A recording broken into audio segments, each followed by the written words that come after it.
Hey, so tonight we're going to talk about what happened after the Black Death ended, and trust me, this isn't your typical history lesson. We're talking about one of the most dramatic transformations in human history, when Europe literally had to rebuild itself from the ground up.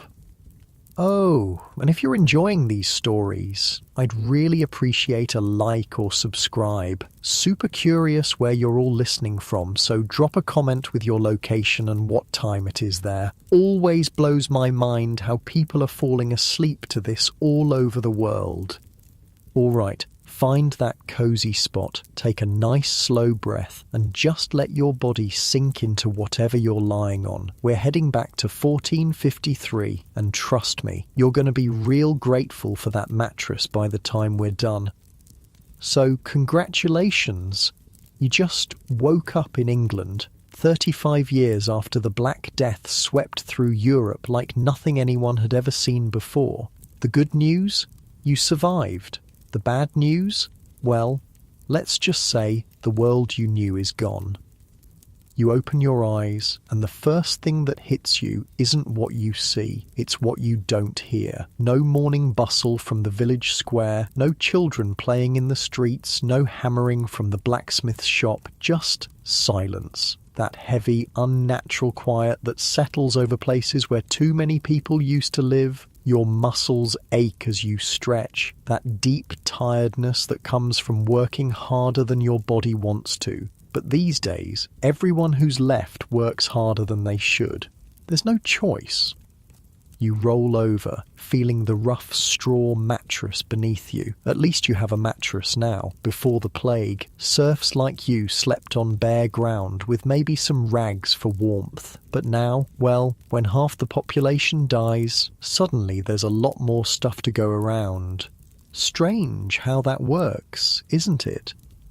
You sit up slowly, letting your eyes adjust to the dim light filtering through the one small window. The house itself is bigger than what you grew up in. Used to belong to the miller and his family. All 6 of them died in the space of a week, back in 1348. Their bodies were buried in the churchyard. Along with so many others, they had to dig mass graves. These days, you try not to think about that too much. The floorboards creak under your feet, actual wooden floors, not just packed dirt. You inherited more than just a house when the plague finished its work. There's a chest in the corner with clothes that actually fit, a proper cooking pot hanging over the fireplace, even a pewter cup, which used to be something only wealthy merchants could afford. Funny thing about catastrophes, they have a way of redistributing wealth, just not in any way you'd ever want. You pull on your tunic, wool, instead of the rough hemp you wore before. It's a good feeling, warm against your skin, but there's always that little voice in the back of your head reminding you that this tunic used to belong to someone who died choking on their own blood. You try not to think about that either. Outside, your breath makes little clouds in the morning air. September in England has always been cold, but somehow it feels colder now. Maybe it's just because there are fewer people to warm the world with their presence. Or maybe, when you've seen as much death as everyone has, everything feels a little colder. The village of Little Wickham looks like a mouth with half its teeth knocked out. Houses stand empty, their doors hanging open like slack jaws, gardens grown wild, fences falling down. In the distance, you can see fields that should be golden with grain, but instead they're brown and barren. No one left to harvest them. Before the plague, this village had maybe 200 people. Now, maybe 60 on a good day. Your stomach growls, sharp and insistent. That's the thing they don't tell you about surviving disasters. You still get hungry. Life goes on, even when it feels like it shouldn't. You walk toward the village centre, past the well where people used to gather and gossip.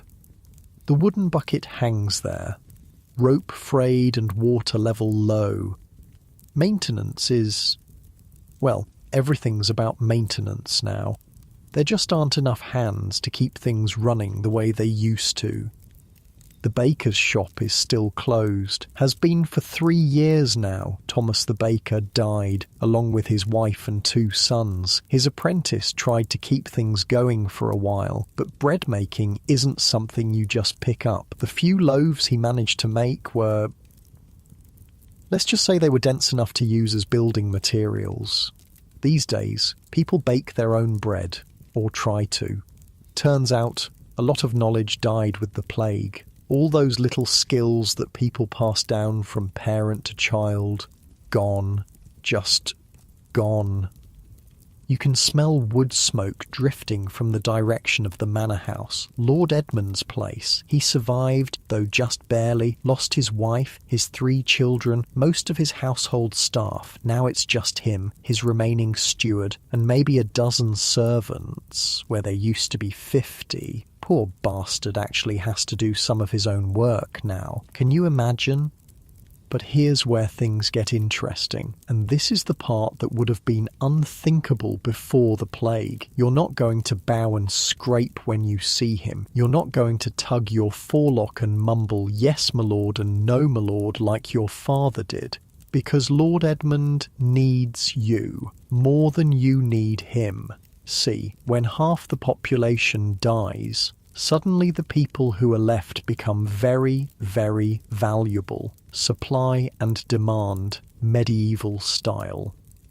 Your feet crunch on the frost-covered grass as you make your way toward the manor. Today's the day you're going to ask for more money. 3 months ago, you would have been whipped for even thinking such a thing, but 3 months ago, Lord Edmund had other options. He doesn't anymore. The manor house looms ahead. Stone walls that used to seem so imposing, now they just look like expensive walls around an increasingly empty house. Most of the windows are shuttered. No point heating rooms nobody uses.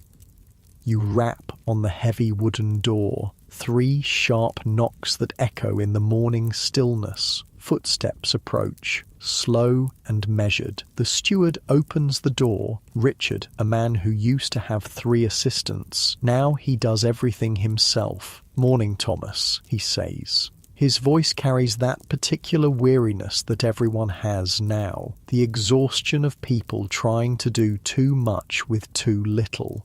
"Morning, Richard. Need to speak with his lordship." Richard raises an eyebrow. "Before the plague?" Peasants didn't just demand audiences with lords, but these aren't before the plague times. "He's in the solar.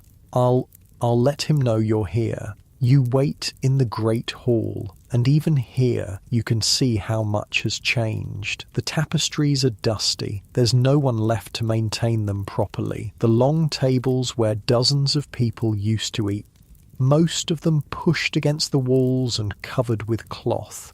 Lord Edmund appears at the top of the stairs. He's smaller than you remember, thinner.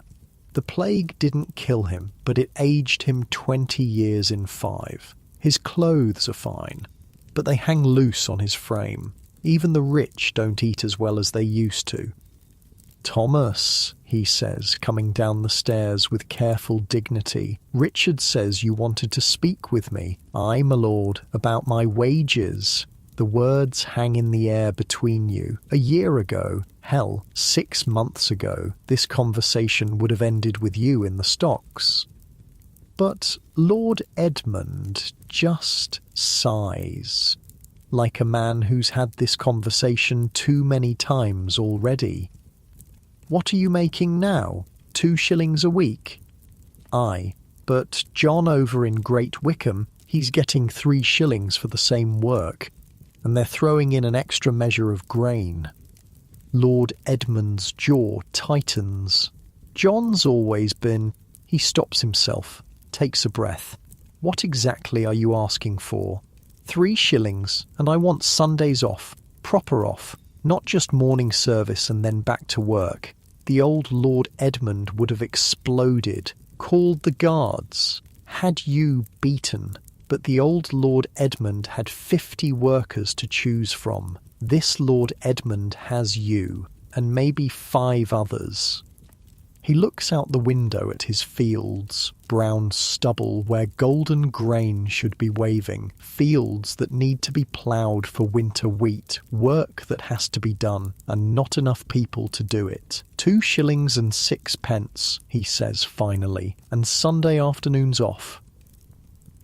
You pretend to consider this, though honestly, it's more than you hoped for, but you've learned something important in these past few years. When someone needs you more than you need them, you have power. Done, you say, extending your hand. He shakes it, a lord, shaking hands with a peasant. Your grandfather would have fainted. As you walk back through the village, you pass the churchyard. The original cemetery was full by the time the plague finished, so they dug new sections, then those filled up. Now there are graves scattered around the church like fallen leaves, but life, somehow, keeps going. You see Margaret hanging laundry behind her cottage. She's wearing a dress that's too fine for a widow, but her husband had been the village's most successful merchant before he died. Now she owns his business, such as it is. Women inheriting property, running their own shops. Another thing that would have been impossible before. Strange how catastrophe creates opportunities. She waves at you, and you wave back. Maybe later, when the work's done, you'll stop by, share some ale, talk about how things used to be, and maybe, if you're both in the right mood, you'll talk about how things might be, because that's the thing nobody tells you about surviving disasters. Eventually, you start thinking about the future again.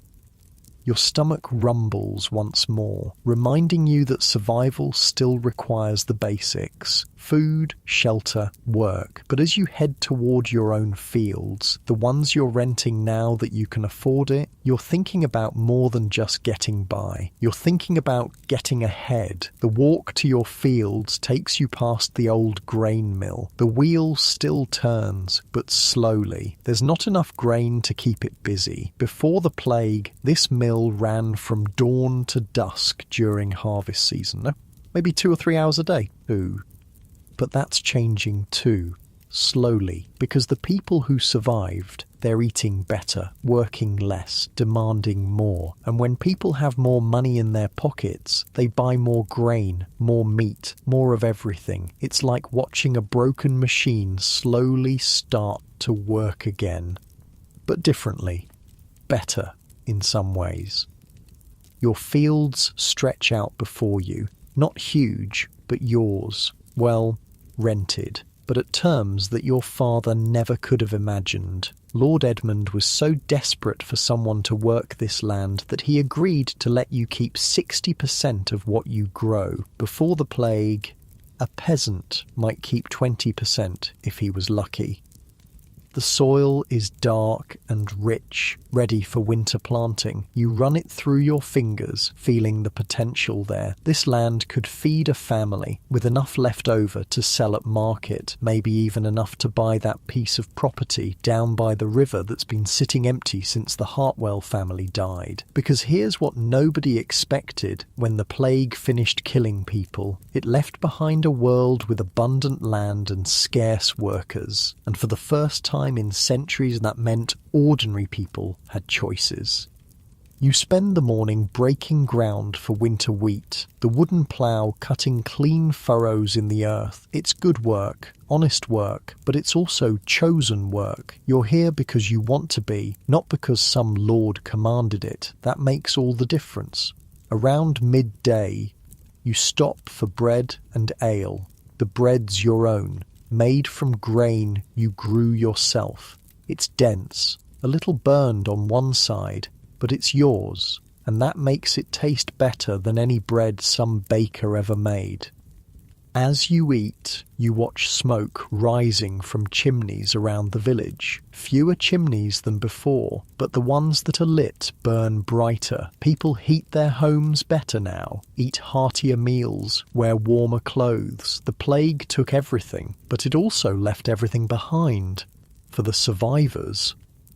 You finish your meal and get back to work. The afternoon sun is warm on your shoulders as you guide the plough through another furrow. In the distance, you can hear Margaret's children playing. They're some of the few children left in the village, and their laughter carries farther now that there's less noise to compete with. It's a lonely sound, but not entirely sad, because those children, they're growing up in a world where a peasant can negotiate with a lord, where a widow can run a business, where someone born in a one-room hovel can end up farming their own fields. That's worth something, isn't it? As the sun starts to sink toward the horizon, you clean your tools and head home to a house that's bigger than where you grew up, home to a supper that'll be better than what your parents ever ate, home to a life that while born from tragedy, is undeniably better than what came before. Tomorrow, you'll plant more wheat. Next week, you'll probably have another conversation with Lord Edmund about wages or working conditions. Next month, maybe you'll make an offer on that property by the river. Because the world ended, and then it began again. Different, smaller in some ways, but somehow bigger in others. And as you settle into bed, pulling warm wool blankets up to your chin, you think about your children, the ones you might have someday. They'll grow up in a world where people like you, people who work with their hands and sweat for their bread, actually have a say in how things go. That's not nothing. That's everything, really. Your eyes grow heavy as the village settles into its quiet evening rhythm. Fewer voices than there used to be, but somehow the ones that remain carry more weight. The Black Death took everything, but what it left behind was possibility. Word spreads fast in small villages, especially when it's bad news for the people in charge. By autumn, 3 other peasants in Little Wickham have demanded raises and gotten them. Margaret's hired 2 of her neighbours to help with the merchant business, paying them wages that would have seemed impossible just a few years back. But here's where things get complicated. King Edward's court down in London has been hearing stories about peasants getting uppity, stories about lords paying outrageous wages, stories about the natural order of things getting turned upside down. And the king, well, he's not happy.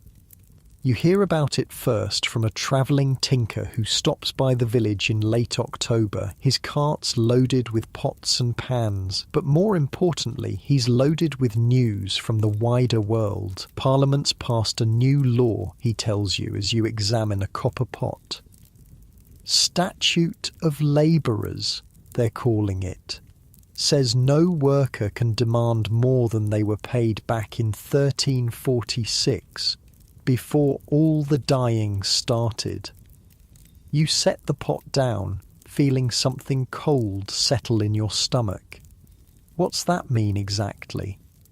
The tinker glances around, making sure no one's listening. Means if they catch you asking for higher wages, they can put you in the stocks, brand your face. Some places, they're hanging folks. The copper pot suddenly feels very heavy in your hands. Course, the tinker continues, lowering his voice. Law's one thing, enforcement's another. Hard to punish a man when you need him to harvest your grain? That night, you lie awake listening to the wind rattle your shutters. The house feels less secure now, less like shelter and more like a target, because that's the thing about progress. It always makes someone angry. Next morning brings frost and bad news. Lord Edmund's steward shows up at your door before sunrise, his face grim as winter soil. His lordship wants to see you, now. The walk to the manor feels different this time, longer, more ominous. The stones under your feet seem to whisper warnings, and your breath comes out in sharp puffs that disappear too quickly in the cold air. Lord Edmund's waiting in the great hall, but he's not alone. 2 men in the king's colours stand beside him, their swords hanging heavy at their sides. Royal commissioners, sent to make sure the new law gets followed. Thomas, Lord Edmund says, his voice carefully neutral. I'm afraid we need to renegotiate our arrangement. One of the commissioners steps forward. He's young, maybe 25, with the kind of soft hands that have never held a plough. By order of King Edward, all wages are hereby returned to their levels of 1346, 2 shillings per week, no more. Your heart pounds, but you keep your voice steady. And if I refuse? The commissioner's hand moves to his sword hilt. Then you'll find yourself explaining your refusal to the king's justice. We have stock set up in the village square and brands heating in the forge. You look at Lord Edmund, searching his face for some sign of support, but he won't meet your eyes. Whatever power you thought you had, it's gone. Just like that. I understand, you say finally, because what else can you say? But as you walk back through the village, you notice something. The other peasants are gathered around the well. Voices low but urgent. Margaret's there too, along with several farmers from neighbouring villages. Word travels fast, and resistance travels faster. They can't just take it back, someone's saying. We're the ones doing the work. We're the ones they need. King or no king, adds another voice. Dead men can't plant grain. You join the circle, feeling the tension crackling like lightning before a storm. These are people who've tasted freedom, and they're not eager to give it up. What are you thinking? You ask. Margaret speaks up, her voice carrying an edge you've never heard before. We're thinking maybe it's time the king learned who really keeps this country running. That afternoon, you're working your fields when you see the smoke, 3 columns of it, rising from the direction of Great Wickham, then more from Little Thornton and Wickfield. By evening, the horizon is dotted with orange glows against the darkening sky. Granaries, tax records, manor house outbuildings, nothing that would actually hurt anyone, but everything that would send a message. The revolution has begun. It starts small, like most revolutions do. A tax collector here, a royal commissioner there, finding themselves suddenly unwelcome in villages where they used to command respect. Sometimes it's just cold shoulders and empty houses. Sometimes it's stones thrown from behind hedges. But by winter, it's spreading. You hear stories from travelling merchants, when any merchants are brave enough to travel, peasants in Kent marching on royal castles, workers in Essex refusing to harvest grain for lords who won't pay fair wages, entire villages in Yorkshire simply disappearing, people packing up everything they own and moving to places where they can get better treatment. And the amazing thing, the lords can't stop them. Because stopping a few troublemakers is one thing. Stopping half your remaining workforce is economic suicide. Lord Edmund tries threats first, then bargaining, then something that would have been unthinkable before, begging. Look, he says during another awkward meeting in the Great Hall, I know the commissioners said 2 shillings, but what if we called it 2 shillings plus expenses? Food allowances, extra grain rations. You pretend to consider this, though really you're just enjoying watching a lord squirm. What kind of food allowances? Well, meat twice a week, good bread, ale with dinner. And housing? You can keep the house you're in now. No rent. It's not everything you had before, but it's something, and more importantly, it proves that laws are just words on parchment when reality doesn't cooperate. You shake his hand again, and this time his grip is desperate. Winter settles over the village like a heavy blanket, but it's a restless kind of quiet. Letters arrive at the manor with increasing frequency, carried by nervous messengers who don't stay long, reports from other parts of the kingdom, most of them bad news for anyone wearing a crown. The thing is, when you kill half the population, you don't just lose workers, you lose the social fabric that held everything together, the unquestioned authority, the ancient assumptions about who belongs where, and once people start questioning those assumptions, well, it's hard to get them to stop. Spring brings news of larger uprisings. Not just local disputes over wages, but organised rebellions with leaders and demands and actual armies. Peasants who've decided they're tired of being peasants. The name everyone's talking about is Wat Tyler, a man from Kent who's apparently decided that the king's commissioners can go to hell, along with the king himself. They say he's got 10,000 men, Margaret tells you as you help repair her roof. All of them armed, all of them angry. You hammer another nail into the thatch, thinking about how different everything feels now. Before the plague, 10,000 angry peasants would have been impossible. There wouldn't have been enough discontent, or enough confidence, or enough organisational ability.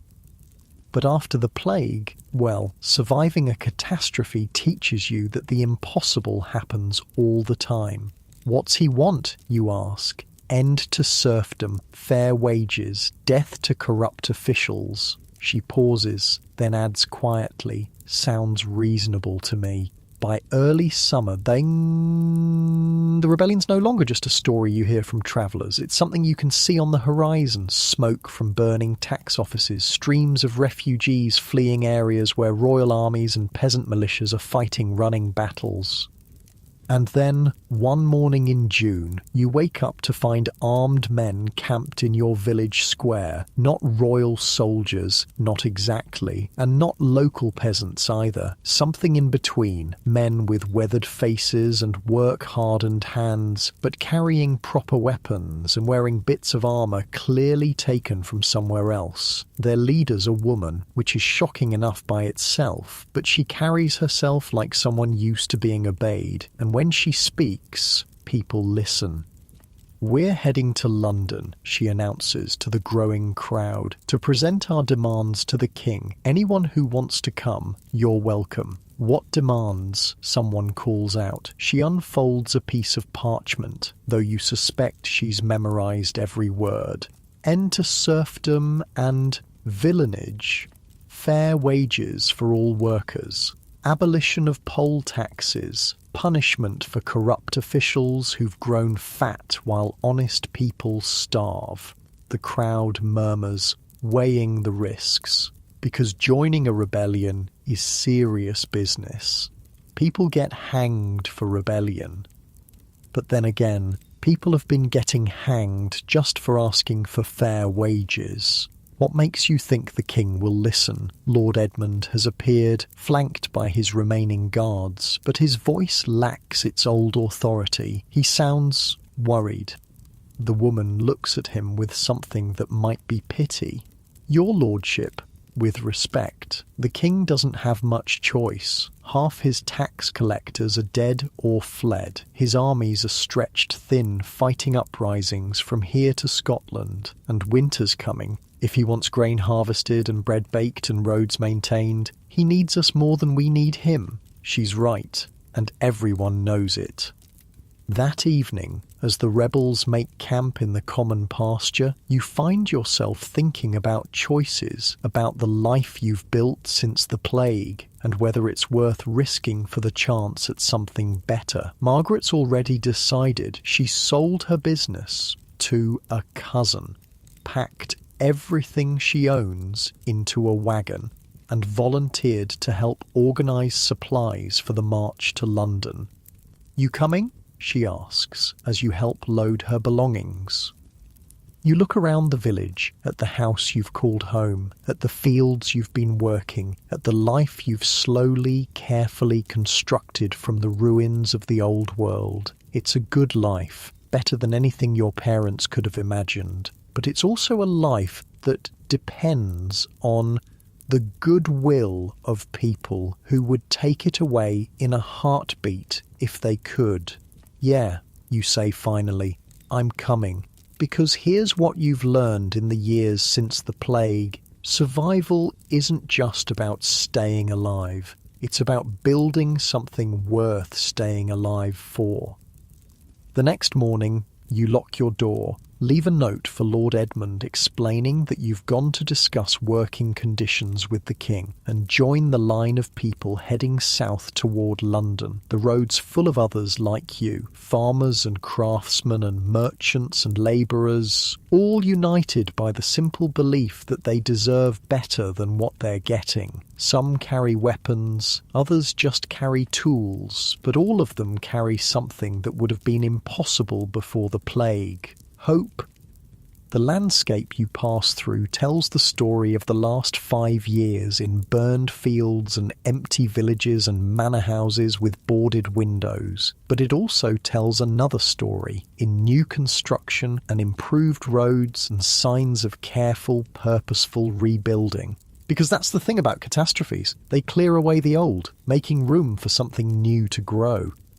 As you walk, you talk with your fellow travellers, a blacksmith from Essex whose lord tried to cut his wages in half, a miller from Suffolk whose grain stores were seized by royal tax collectors, a weaver from Norfolk whose entire village was burned for refusing to pay a poll tax they couldn't afford. All of them with stories, all of them with grievances, all of them with the same realization that individual resistance isn't enough anymore. By the 3rd day, your group has grown to nearly 1,000 people. By the 5th day, there are rumours of other groups converging on London from all directions, tens of thousands of people, all with the same destination and the same demands. The king's going to have to listen whether he wants to or not. You camp that night on a hilltop overlooking the Thames, and in the distance you can see the smoke and lights of London, the largest city in England, and tomorrow the site of what might be the most important conversation in the kingdom's history. As you settle into your bedroll, listening to the murmur of conversations around the campfire, you think about how far you've come, not just in miles, but in everything else. 5 years ago, you were a serf who couldn't leave your lord's land without permission. Tonight, you're a free man, camped outside the capital, preparing to negotiate with the king as an equal. That's worth something, even if tomorrow goes badly. The stars overhead are the same ones that shone down on the plague years when bodies filled the streets and the future seemed impossible, but somehow, impossibly, the future arrived anyway, and it looks nothing like what anyone expected. London hits you like a slap to the face. The smell reaches you first, long before you see the city walls. Thousands of people packed together, cooking fires, waste, horses, and underneath it all, something else. Something that makes your stomach clench with memory, fear. You crest the final hill on June 13th, and there it is, the greatest city in England spread out below you like a sprawling beast. Stone walls, church spires, the tower looming over the Thames like a giant's fist, and surrounding it all, camps, thousands upon thousands of people just like you, peasants and craftsmen and labourers who've walked hundreds of miles to have a conversation with a king. Jesus, breathes the blacksmith walking beside you. Look at them all. The camps stretch for miles along the river. Banners flutter in the morning breeze, most of them homemade, bearing symbols you recognise from your own village. The cross of St. George, tools of various trades, and here and there more ominous signs. Nooses, headless crowns, slogans painted on rough cloth. Death to traitors. When Adam delved and Eve span, who was then the gentleman? Your group finds space on a hillside called Blackheath, where the Kent rebels have gathered under their leader. Wat Tyler's smaller than you expected, maybe 40 years old, with the kind of weathered face that speaks of hard work and harder decisions. But when he talks on more, listen. Brothers, he says, his voice carrying across the camp without strain. Tomorrow we enter the city, not as conquerors, but as free men seeking justice from our king. Cheers rise from the crowd, but Tyler raises his hand for quiet. Remember, we're not here to destroy, we're here to build, to tear down the corrupt system that's kept us in chains and replace it with something fair, something human. You find yourself nodding along, caught up in the hope and energy of the moment. Around you, faces shine with something that's been missing from English villages for too long. Possibility. That night, you barely sleep. The excitement is infectious, crackling through the camp like lightning. People share food, stories, dreams of what comes next. A miller from Canterbury talks about starting a cooperative where workers share the profits. A weaver from Dover imagines guilds run by craftsmen instead of wealthy merchants. But underneath the hope, there's tension. Because everyone knows that what happens in the next few days will determine whether this ends in triumph or massacre. Dawn breaks grey and misty over the Thames, and with it comes movement. Thousands of people breaking camp, gathering belongings, forming loose columns that stretch back toward the horizon. The march to London begins. You walk with Margaret and the blacksmith, part of a river of humanity flowing toward the city gates. The guards at Aldgate take one look at the approaching crowd and simply step aside. Smart men. London's streets are narrow, twisting, designed for maybe a few hundred people at a time, not several thousand. The crowd spreads out like water finding its level, filling every available space, and the city responds. Some Londoners slam their shutters and bar their doors. Others lean out of windows, cheering, throwing bread and coins. A few brave souls actually join the march. Craftsmen and labourers who've been nursing their own grievances against the wealthy merchants who run the city.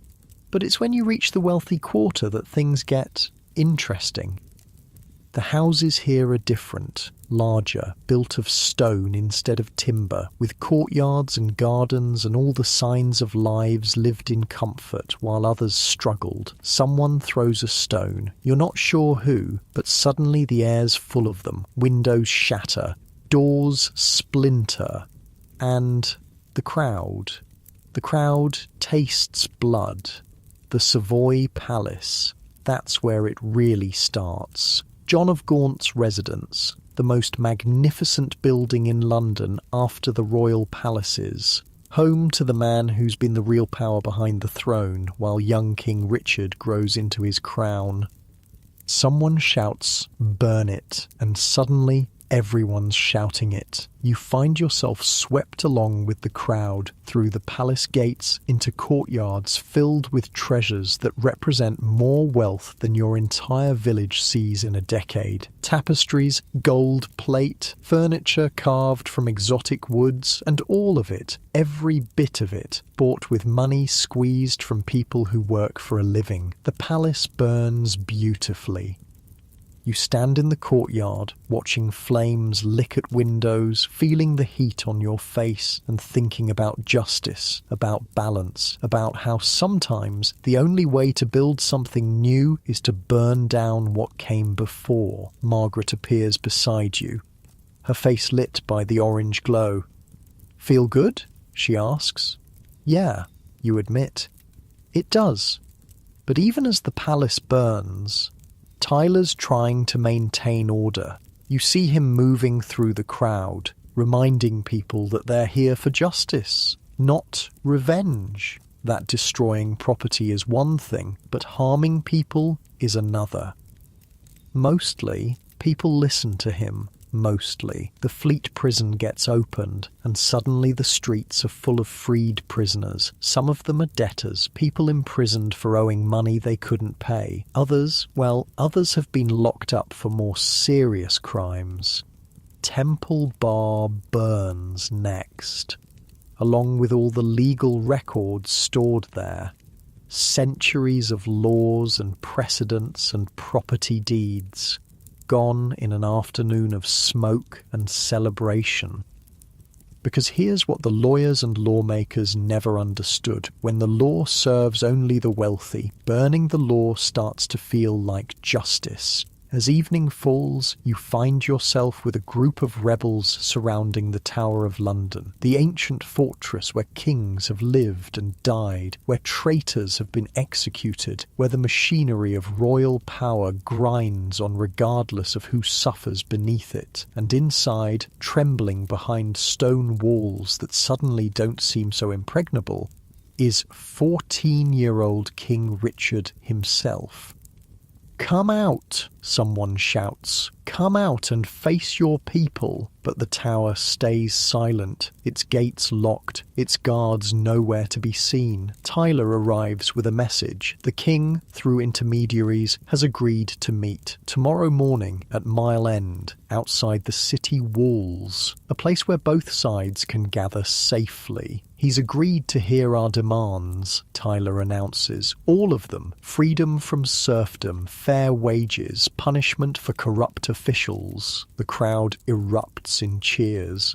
But you notice Tyler's expression remains careful. Hopeful, but careful. Because promising to listen and actually listening are two very different things. That night, you sleep in the ruins of a tax collector's office, the papers and ledgers that once recorded every penny owed by every peasant in 3 counties. They make excellent kindling for your campfire. Outside, London burns in a dozen places, not the whole city, but enough to send a message that can be seen for miles. The old order is ending. What comes next? That's tomorrow's question. Morning arrives with the sound of trumpets, royal trumpets, calling from the direction of Mile End. King Richard, apparently, is ready to talk. The march out of the city is different from the march in, more organised, more purposeful. Tyler's managed to impose something like discipline on the crowd, arranging them in rough columns with representatives from different regions. You walk with the Essex group, maybe 2,000 strong, carrying banners that list your specific grievances. End to serfdom. Abolition of poll taxes, fair courts, the right to hunt in royal forests. Simple things, really, human things. Mile End is a large field outside London's walls, perfect for the kind of massive gathering that's about to take place. And there, waiting on a raised platform surrounded by guards and nobles, is the king himself, Richard Plantagenet, 14 years old, heir to Edward the Black Prince, ruler of England, though right now he looks more like a scared boy trying very hard to appear brave, which, to be fair, he probably is. The meeting begins with ceremony, heralds reading proclamations, nobles making speeches about royal mercy and divine authority. But Tyler cuts through all of it with the kind of blunt speaking that makes lawyers nervous. "Your Majesty," he says, stepping forward, "we've come to discuss the terms under which your people, all your people, can live with dignity." Richard's voice is higher than you expected, still changing, but it carries clearly across the field. "We are prepared to hear your concerns." What follows is the most extraordinary conversation in English history, a king negotiating with peasants as equals. Tyler presents the demands, one by one: end to serfdom and villanage, freedom for all bondmen, reduction of rents to reasonable levels, amnesty for all rebels, charters guaranteeing these rights in perpetuity. And Richard, young, scared, but apparently well advised, agrees to all of it. Every single demand. The crowd erupts. People weep. embrace, fall to their knees in gratitude. You find yourself shaking, overwhelmed by the magnitude of what just happened. Serfdom ended. Just like that, with words on parchment and a royal seal, scribes begin copying charters immediately, documents that will be carried back to every village and town, proof that the old system is dead and something new has been born. You're handed a charter, the parchment still wet with ink, bearing the royal seal that makes it law. Freedom, spelled out in Latin and English, official as sunrise. Margaret's crying, and you realise you are too. But even as the celebration begins, you notice something. Tyler's not celebrating. He's watching the king and the nobles around him with the careful attention of a man who knows that promises made under pressure are easily broken once the pressure's gone. And he's right to be careful, because while this meeting's happening, while charters are being written and hands are being shaken, other things are happening too. A group of rebels, frustrated by the slow pace of negotiation, has decided to take more direct action. They've stormed the Tower of London, overwhelming the guards, searching for the men they hold responsible for years of oppression. Simon Sudbury, Archbishop of Canterbury and Chancellor of England, the man who blessed the poll taxes and defended the old system. Robert Hales, Treasurer of England, the man who collected those taxes and filled the royal coffers while peasants starved. John Leger, the bureaucrat who designed the whole system of oppression. They find all three, drag them from their hiding places, and execute them on Tower Hill. The news reaches Mile End just as the charter ceremony is ending, carried by a breathless messenger who can barely get the words out. The tower's taken. The traitors are dead. Sudbury's head's on a spike. The celebration turns darker, more urgent, because this changes everything. There's no going back now, no pretending this was just a peaceful petition for redress of grievances. This is revolution, complete and bloody. Richard's face goes white, but to his credit, he doesn't flee. Instead, he asks for another meeting, tomorrow, at Smithfield, to discuss additional concerns. Tyler agrees, though you can see the calculation in his eyes. He knows the game has changed, knows that executing royal officials makes this a different kind of negotiation entirely. That night, camped again outside London, the mood is strange, jubilant and terrified in equal measure, because everyone understands that they've crossed a line. There's no peaceful resolution anymore. Either the rebellion succeeds completely or it fails catastrophically. No middle ground. You lie awake, listening to the murmur of conversations around the camp, thinking about the charter folded carefully in your pack, freedom, written in royal ink on royal parchment, but also thinking about the heads on pikes at the tower, and what they mean for anyone who's taken part in putting them there. Tomorrow's meeting at Smithfield will determine whether you go home as free men or whether you die as traitors, and honestly, you're not sure which is more likely. The stars overhead are the same ones that shone down on your village back when this all started with a simple request for fair wages, but somehow, impossibly, that simple request has become something much larger, a demand that England itself change or burn in the attempt. Either way, there's no going back to the way things were. The old world died with the plague, and tomorrow you'll find out whether the new world gets to live. Smithfield feels different. Where Mile End had been open, welcoming, a place where equals could meet and talk, Smithfield feels like a trap. It's smaller, more enclosed, with too many places for armed men to hide. You notice these things now, after a week of revolution. Your eyes have learned to see threats, to calculate distances to exits, to recognise the difference between a nervous guard and a dangerous one. The king arrives with more soldiers this time, a lot more. They ring the field in neat formations, supposedly for protection, but you can't shake the feeling they're there for a different kind of protection entirely. Richard looks different too, less like a scared boy, more like someone who spent the night getting advice from people who know how to deal with troublesome peasants. Wat Tyler steps forward, and you can see the tension in his shoulders. He knows this isn't going to go like yesterday's meeting, but he's committed now, too far in to back down.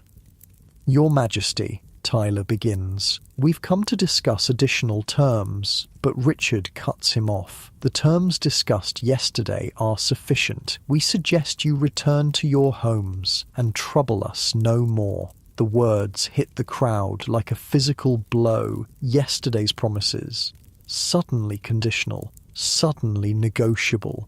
Tyler's voice hardens. With respect, Your Majesty, those terms didn't address everything. We need guarantees, real guarantees, and we need them in writing, with penalties for anyone who tries to reverse them. You need, Richard's voice carries a new edge. You forget yourself, Tyler. We are your king. You do not make demands of us. The crowd behind you stirs, restless, sensing the shift in mood. Yesterday they were citizens petitioning their ruler. Today, they're rebels facing judgment. Tyler takes another step forward, close enough now that you can see the sweat on his face despite the cool morning air. Your Majesty, we're reasonable men. We've shed blood for what's right. We won't go home empty-handed. Blood, Richard's voice rises. You speak of blood. You murdered our Chancellor, our Treasurer, men who served the crown faithfully. Men who served themselves, Tyler shoots back, while honest people starved. The space between them crackles with tension. Two men representing two completely different ideas about how the world should work, and around them, thousands of people waiting to see which idea wins. That's when it happens. Tyler, frustrated by the king's sudden coldness, makes a gesture. Maybe he's reaching for his sword. Maybe he's just emphasizing a point. Maybe he's trying to demonstrate something. It doesn't matter. William Walworth, Lord Mayor of London, sees Tyler's hand move toward his weapon and decides he's seen enough. His sword comes out in one smooth motion, catching Tyler in the neck before anyone can react. Tyler staggers, blood spraying, his eyes wide with shock. He takes two more steps, reaches out toward the king as if to say something, and collapses, dead. Just like that, the silence stretches for maybe 3 heartbeats, long enough for everyone to understand what just happened. Then, chaos. The crowd surges forward, screaming for vengeance. Swords come out, bows are drawn. The careful discipline Tyler had imposed, gone in an instant. And that's when Richard does something extraordinary. He spurs his horse forward, directly into the mob, his young voice cutting through the screaming. "You shall have no captain but me!" The words are perfectly chosen, perfectly timed, because these aren't anarchists or criminals. They're people who still believe in kingship, who still think their grievances can be addressed by appealing to royal justice. And here's their king, young and brave and apparently sympathetic, offering to be their leader. The crowd, incredibly, actually stops. "Follow me," Richard continues, his voice gaining strength. "I will be your king and your captain. Your grievances shall be heard. Justice shall be done." It's brilliant. Absolutely brilliant, because instead of facing an angry mob seeking revenge for their murdered leader, he's created a situation where he's leading that mob, where their anger becomes his to direct. The crowd follows him away from Smithfield, away from Tyler's body, to an open field where they can be properly surrounded by royal troops. And once they're there, once they're isolated and outnumbered, Richard's true intentions become clear. "Men of Essex, Kent and Suffolk," he announces, his voice now carrying total authority. "You have been deceived, led astray by traitors and rebels, but we are merciful. Return to your homes now, and we will forgive your momentary confusion." The crowd murmurs, uncertain. Some of the rebels are nodding, ready to accept the offer. Others look suspicious, sensing the trap. "What about the charters?" someone calls out. "What about our freedom?" Richard's smile doesn't reach his eyes. Those agreements were made under duress. Contracts signed with a sword at one's throat have no legal standing. And there it is. The betrayal, complete and final. You feel something cold settle in your stomach as the full magnitude of the situation becomes clear. There's no going home as free men. There's no peaceful resolution. There's only whatever comes next. Some of the rebels break and run immediately, scattering toward the edges of the field. Others try to maintain formation, to negotiate, to salvage something from the wreckage. But the royal troops are already moving, surrounding groups of rebels, separating leaders from followers, beginning the systematic process of turning a political uprising into a criminal conspiracy. You grab Margaret's hand. "We need to go, now." "What about the others?" "The others are finished.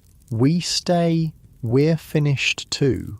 You slip away during the confusion, moving toward the edge of the field where the encirclement isn't quite complete yet. Behind you, you can hear shouting, the clash of weapons, the sound of a revolution dying in real time. The journey home takes 2 weeks. 2 weeks of travelling at night, hiding during the day, avoiding main roads where royal patrols might be hunting for rebels. The countryside tells the story of the crackdown, smoke rising from villages that supported the rebellion, bodies hanging from trees along major roads, burned farmhouses belonging to families whose men marched to London. King Richard, it turns out, is very good at holding grudges. You reach Little Wickham on a grey morning in early July and find a village transformed. Royal commissioners have been through, asking questions, taking names, making lists. Lord Edmund greets you at the manor house, but not with relief, with cold calculation. "Thomas," he says, looking you up and down like he's evaluating livestock. "I hear you've been travelling." "Aye, my lord. Just visiting family." "Family in London, was it?" The question hangs in the air between you, because everyone knows where you've been, everyone knows what you've done. The only question is whether Lord Edmund intends to do anything about it. "I've been asked," he continues slowly, "to provide names of men from this village who might have participated in recent disturbances." Your mouth goes dry. And I've told them that my workers were here the entire time, helping with the harvest, far too busy to go gallivanting off to London. Relief floods through you, but it comes with a price tag attached.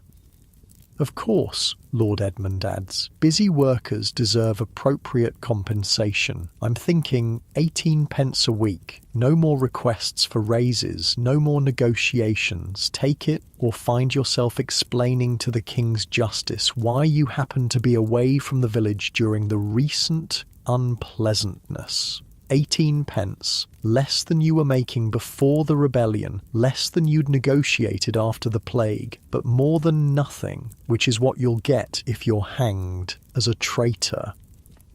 18 pence sounds fair, you say, because what choice do you have?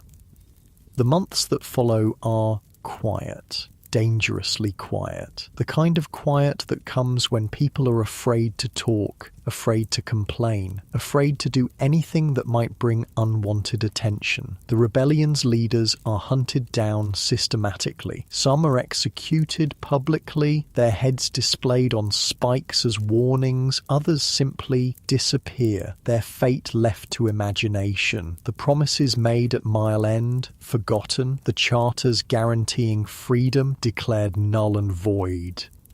The end of serfdom postponed indefinitely. On the surface, it's as if the rebellion never happened.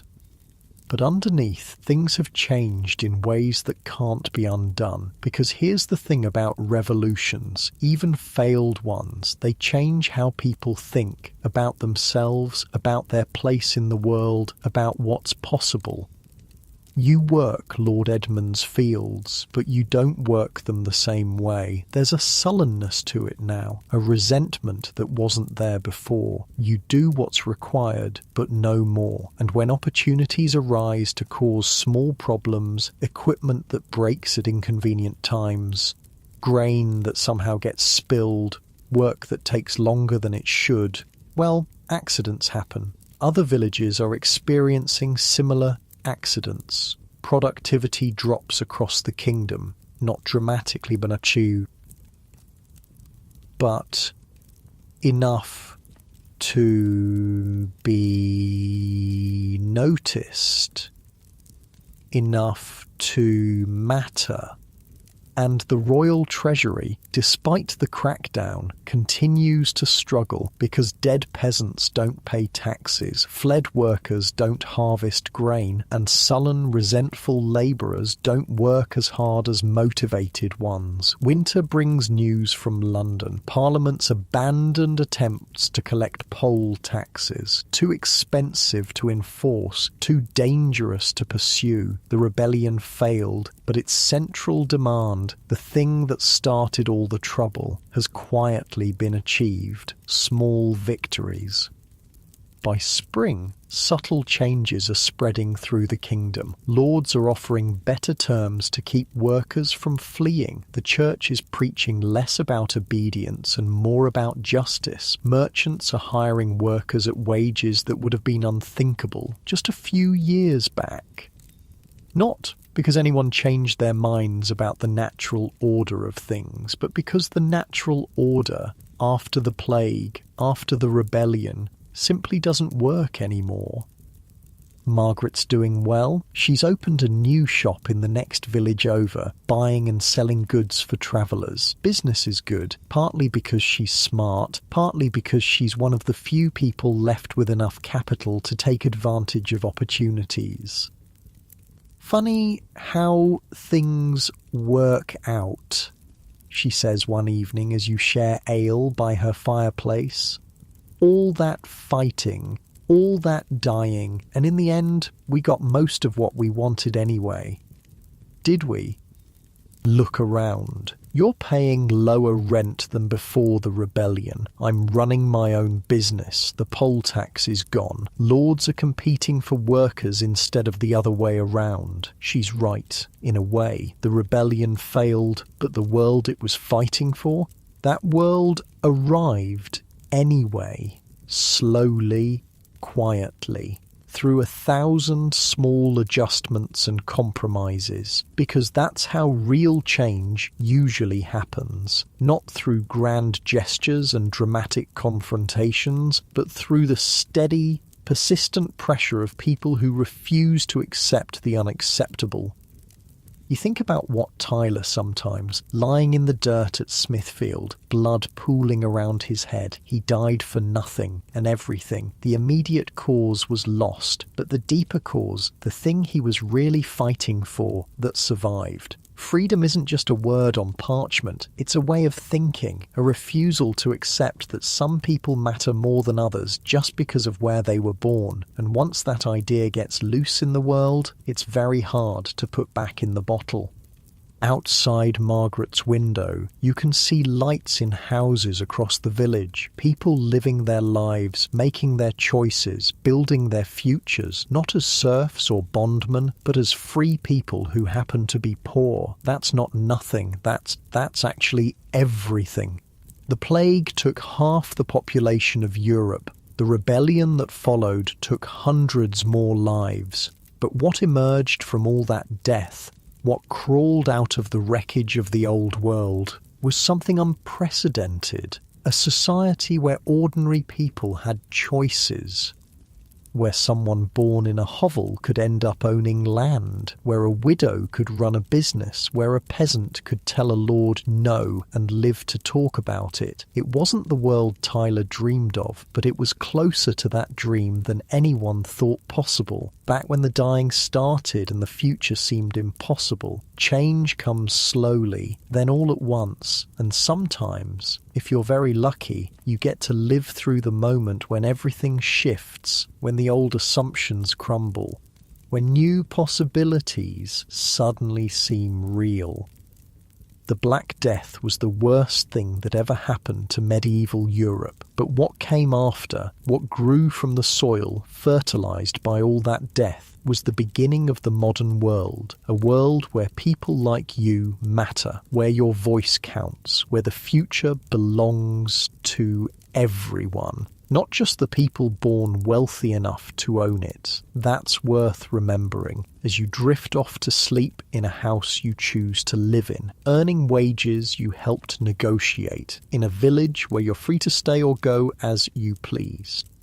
The revolution failed, but somehow, impossibly, you won anyway. Time has a funny way of healing wounds you thought would never close. It's been 15 years since the rebellion, 15 years since Wat Tyler died in the dirt at Smithfield, 15 years since you walked home from London with a price on your head and revolution in your heart. Now, you're 43 years old, you own your house outright, your fields produce enough grain to feed your family and sell at market. Your oldest son is learning to read, something that would have been impossible for someone of your class before the plague changed everything. And sometimes, on quiet evenings when the work is done and the village settles into its peaceful rhythm, you almost forget how the world used to be. Almost. But then something happens to remind you. A letter arrives from a cousin in Venice, or a merchant passes through with stories from France, or you catch sight of one of those strange new doctors walking through the countryside wearing their peculiar bird-like masks. And you remember that the changes, the real changes, are still spreading like ripples in a pond. The Venetians, clever bastards that they are, figured something out that nobody else had. They realised the plague wasn't just God's wrath or bad air or punishment for sin. It was something specific, something that travelled from person to person, from place to place, in ways you could predict and maybe control. So they did something radical. They built hospitals, not for treating people. There still wasn't much anyone could do for someone with the plague, but for keeping sick people away from healthy ones. Islands in their lagoon, dedicated entirely to isolation and quarantine. Quarantainer, 40 days. That's how long they figured it took to know whether someone was going to live or die. The idea spread, slowly at first, then faster as people realised it actually worked. Florence built lazarettos, Milan created quarantine houses, cities across Europe started treating disease like something you could fight instead of just endure. It was revolutionary in its own quiet way. because it meant people weren't just helpless victims anymore. They could take action, make choices, protect themselves and their families through knowledge and planning instead of prayer and hope. That changes how you think about everything. Your youngest daughter, born 5 years after the rebellion, has grown up in a world where diseases have causes, where doctors wear special clothes and carry medicines that sometimes actually work, where the arrival of plague in a neighbouring city means quarantine and precautions. Not just resignation to God's will, she expects the world to make sense, expects problems to have solutions, expects authority figures to justify their decisions instead of just demanding obedience. That's not how children thought before the plague, before the rebellion, before everything changed. Margaret's grandson is apprenticed to a painter now, not just any painter, but one of those new artists who've been emerging from the Italian cities, people who paint what they actually see instead of what religious authorities tell them they should see. It started with the plague, all this new thinking.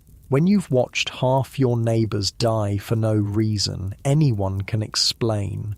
When you've seen the most pious people suffer alongside the worst sinners, when you've buried children who never hurt anyone, well, it makes you question some assumptions about divine justice, about the natural order, about whether the people in charge actually know what they're talking about. The painters, the writers, the scholars, they're asking different questions now. Instead of, what does the church say about this? They're asking, what do we actually see? What can we prove? What makes sense? It's dangerous thinking, revolutionary thinking, and it's spreading.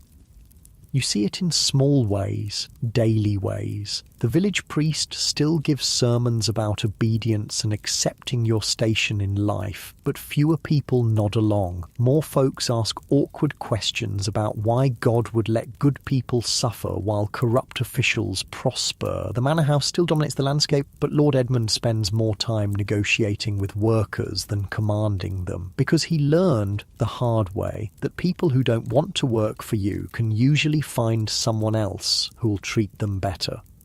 The royal tax collectors still come around, but they're polite about it now, almost apologetic, because everyone remembers what happened the last time they got too aggressive about collecting money from people who couldn't afford to pay. Power, real power, has shifted in ways that are hard to see but impossible to ignore, from the top down to the bottom, from those who own to those who work, from tradition to innovation. You're seeing the birth of something entirely new, a world where ordinary people matter, where individual lives have value beyond their usefulness to wealthy landowners, where someone born in poverty might die in comfort. Not everyone, of course, not yet, probably not ever, but enough people for it to feel possible. And possibility, once people taste it, is addictive. Your son wants to be a lawyer. Can you imagine a peasant's son arguing cases in court, interpreting law, maybe even writing new laws? Before the plague, before the rebellion, before everything shifted, that would have been unthinkable. Now, well, stranger things have happened. The universities are different too. Still exclusive, still expensive, but no longer quite as rigid about who gets to attend. Scholarship students from merchant families, bright young men whose fathers work with their hands instead of inherited wealth. Knowledge, slowly, is becoming less of a monopoly. Books are still rare, still precious, but there are more of them than there used to be. Copying manuscripts is faster now, more efficient, and the topics, they're broader, less focused on religious doctrine, and more interested in practical things, medicine, engineering, astronomy, agriculture, how to actually solve problems instead of just explaining why God allows them to exist.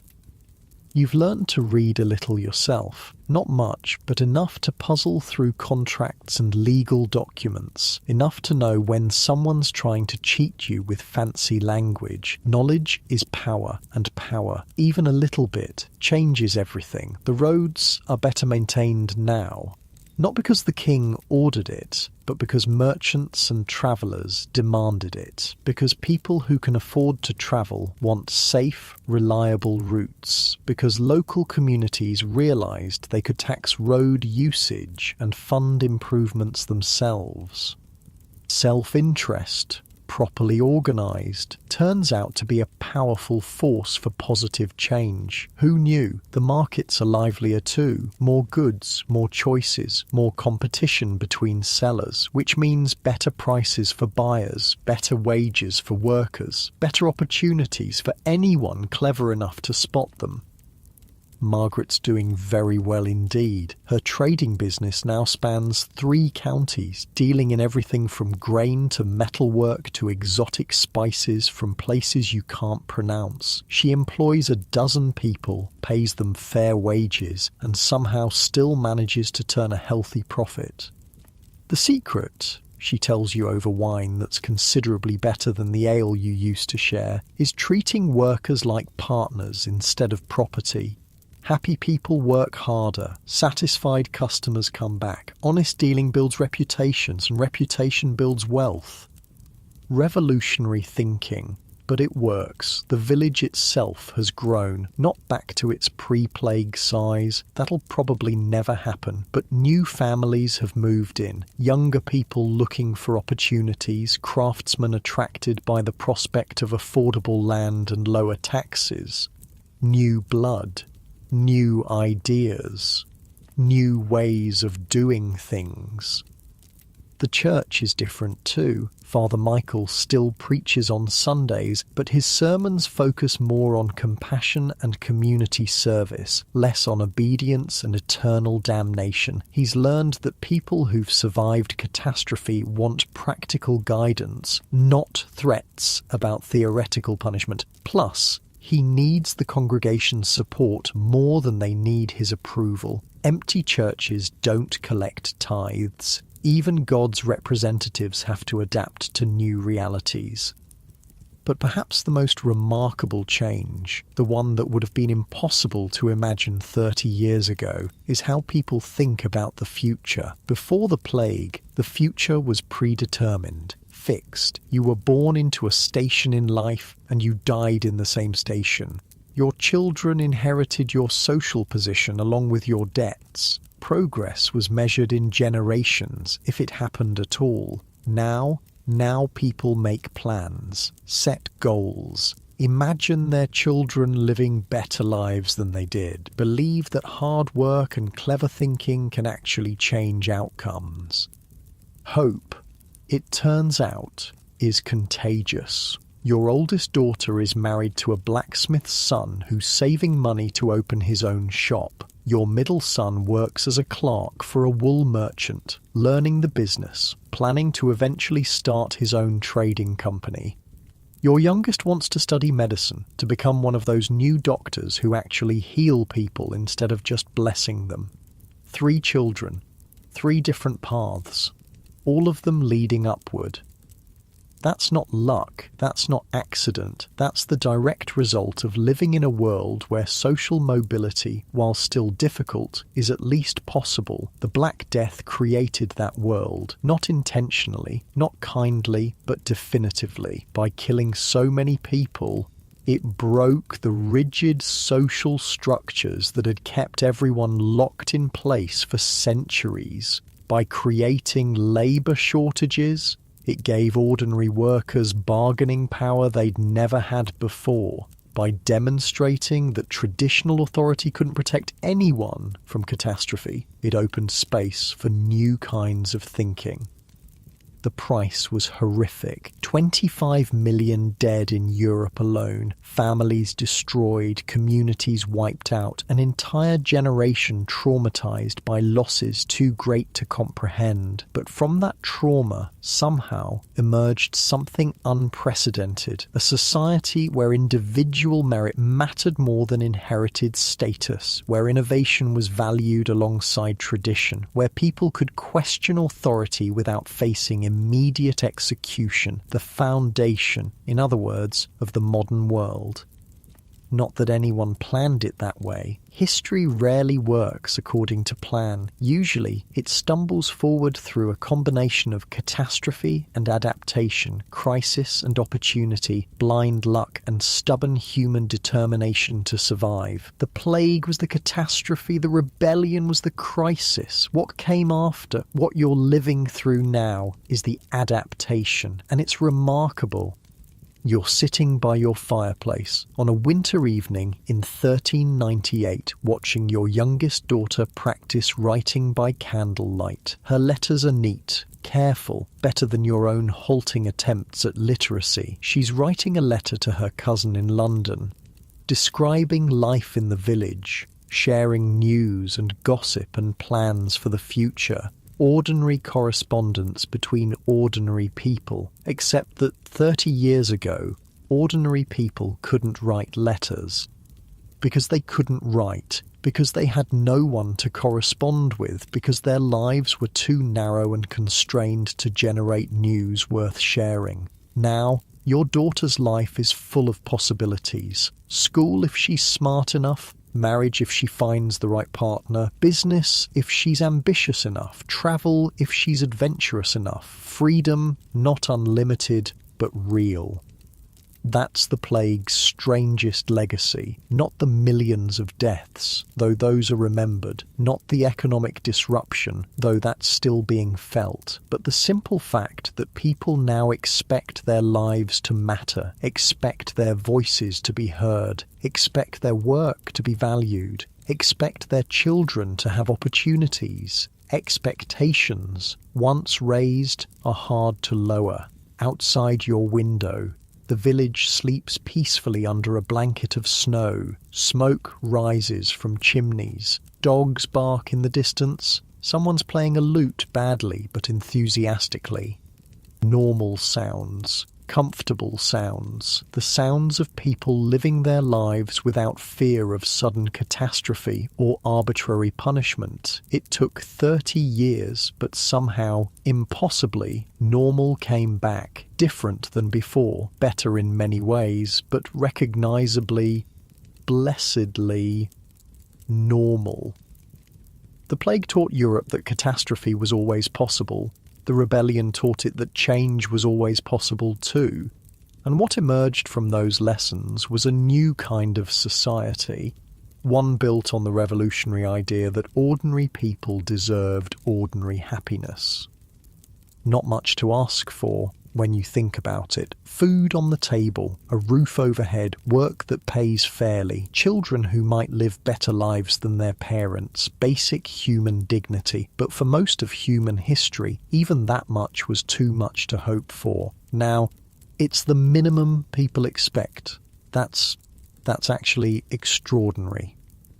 You bank the fire and prepare for bed, checking that the doors are latched, that the windows are shuttered against the cold. Small precautions against predictable problems, the kind of ordinary vigilance that's possible when you're not constantly watching for plague or famine or violent social upheaval. When the world makes enough sense that planning ahead actually works. Your bed is warm, the blankets are wool, well made, purchased rather than inherited. Your house is solid, properly constructed, chosen rather than assigned. These aren't luxuries, exactly, but they're comforts, signs of a life lived with some degree of control over circumstances. As you settle into sleep, you think about tomorrow, market day in the next village. You'll sell grain, buy supplies, maybe stop by the inn for ale and conversation with other farmers. Ordinary plans, normal expectations, the kind of boring day-to-day existence that's only possible when society isn't collapsing around your ears. The Black Death ended 50 years ago. The rebellion failed 30 years ago. But somehow, the world they left behind became the world you always hoped for. Not perfect, not equal, not fair in any absolute sense, but better, measurably, undeniably better. And that, as you drift off to sleep in a house you own, in a bed you chose, in a life you built through your own decisions and efforts, that's enough. More than enough. It's everything, really. The future, whatever it brings, belongs to people like you now. People who work for a living, people who think for themselves, people who expect tomorrow to be at least as good as today and are willing to work to make it happen. That's the Black Death's most unexpected gift. Not the ending it brought, but the beginning it made possible. The beginning of a world where ordinary people matter, where you matter, where your story, this story, becomes part of something larger than any individual life, but made meaningful by the sum of all individual choices. Sleep comes easily in such a world. Dream peacefully in such a time. Tomorrow will be better. Not perfect, but better. And that's revolution enough for anyone.